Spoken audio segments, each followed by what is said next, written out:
Hi, I'm Steve Skidmore, Patron of Reading for Leicester, and I hope you are all well and reading lots with the Reading Agency's Summer Reading Challenge.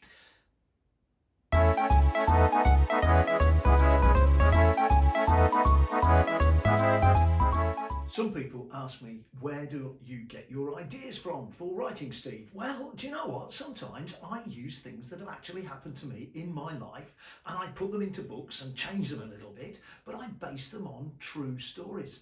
Now, this book, A Touch of Wind, is part of the Mad Myths series.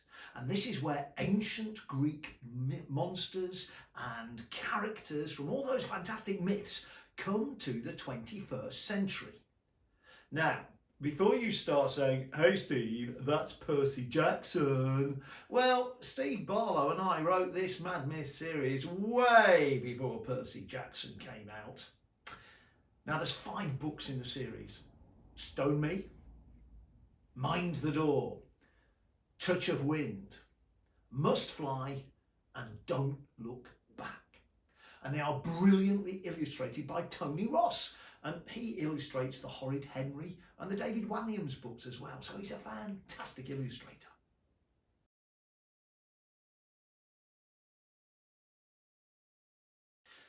Now, A Touch of Wind has a group of characters. Perce, Andy, Eddie Johnson, and Wellard Wally, who thinks he's Wellard, but actually is a real Wally. Now, the part I'm going to read from this is based on a real life adventure that happened to me when I was your age. Now, when I was your age, I used to go camping a lot, and some of the times I'd go camping with my friend Knocker. We had to go abseiling. Now, I don't know if you know what abseiling is, but it's basically where you are attached to a rope and you walk backwards down a cliff, sort of like this. And it's very, very scary. Now, Knocker did this and it all went horribly wrong.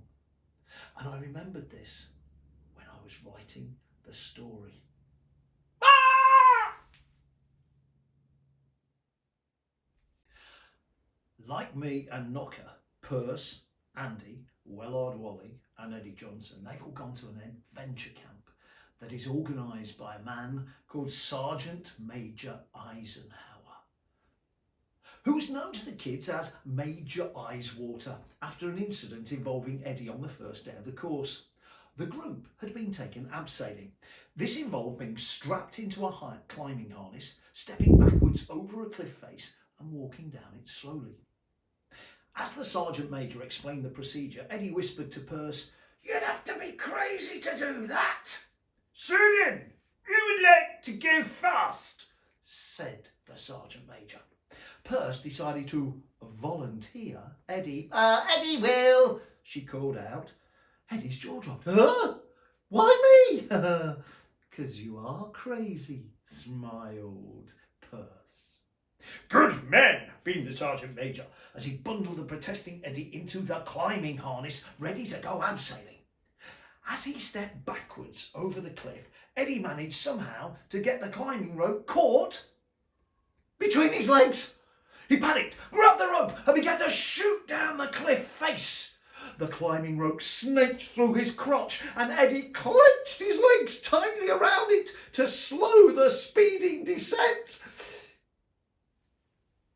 Sadly, friction between rope and trousers caused overheating of Eddie's nether regions. Black smoke began shooting out of his flies. "Someone's burning, someone's burning," sang Wellard. "Fire, fire, fire, fire," called Yelly. "Pour on water, pour on water," Perce continued unhelpfully and burst into giggles.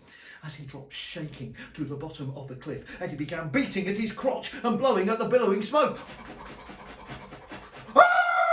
He screamed. The rest of the group, watching from the top of the cliff, rolled around in hysterics. "I think I've wet myself," cried Andy through tears of laughter. "That's what Eddie wishes he could do," gasped Perce, "to put the fire out." After that episode, the Sergeant Major became known as Major Eyeswater after the incident in honour of Eddie and his burning pants. Well, I hope that story didn't bring tears to your eyes.